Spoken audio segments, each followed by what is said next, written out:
Hi everyone. Today I'll be reading a story called Pinocchio, a traditional tale adapted from the story of Carlo Collodi. I'm Max, and today I'll be reading you Pinocchio. There once was an old man named Geppetto, who had always wanted a son. One day he decided to take matters into his own hands and carve a marvelous wooden puppet. He wanted his puppet to laugh, dance, play, and turn somersaults, just as a real little boy would do. Geppetto set to work and whittled 2 feet, 2 legs, a body, 2 arms, and 2 hands. He crafted 2 twinkly eyes, an upturned mouth, and a tiny nose. But the nose did not stay little. As soon as Geppetto finished it, the nose began to grow and grow. "Such a mischievous nose," cried Geppetto. "I will call you Pinocchio." Pinocchio turned and winked at the man. Pinocchio was every bit the boy Geppetto had hoped for, even though he was only made of wood. But just as little boys do, Pinocchio always managed to get into trouble of some sort. One day, Geppetto gave him a coin to buy a schoolbook. Pinocchio headed for the bookshop until he saw a puppet show. He used the coin to buy a ticket to the show, unlike what he was supposed to buy his school books. Seeing the other wooden puppets, Pinocchio jumped on the stage and began acting foolishly. The angry puppet master told Pinocchio he was going to turn him into firewood. Pinocchio apologized to the man. He cried because his money was gone. The puppet master knew the boy was truly sorry.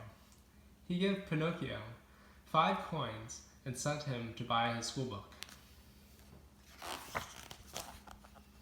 With the 5 coins jingling in his pocket, Pinocchio came upon a blind cat and a lame fox standing by the side of the road. They told him he should bury his coins so he could grow even more money. Thinking this would help him buy nice things for Geppetto, Pinocchio foolishly agreed. When he returned to check if his money tree had sprouted yet, his 5 coins were gone. He was tricked. Pinocchio cried and cried. He had been a bad boy and should have listened to Geppetto. He looked up and saw a beautiful fairy with golden hair hovering above him. "Pinocchio, if you really want to be a good boy, then you must obey Geppetto and go to school. If you do this, then I will help you." Pinocchio went home to Geppetto and told him he had been at school. Because he had lied, his nose began to grow. Pinocchio promised to stop telling lies and attend school, but when Pinocchio left for school the next day, he got into trouble again. He ran into a crowd of rough boys. They told him to join them at Playland, where children could do whatever they wanted. Pinocchio stayed at Playland for the entire year. One day he woke up wanting some oats and hay. Because he had been so foolish, Pinocchio had become a donkey. Whoa. The fairy saw Pinocchio and swept down to help him. She told him she could turn him into a puppet again, but could not take him home. Geppetto was missing. The fairy told Pinocchio that Geppetto had spent the whole year searching for him, but Geppetto's boat had disappeared into the sea. Pinocchio told the fairy that he would find Geppetto and never disappoint his father again. Pinocchio traveled far and wide looking for Geppetto.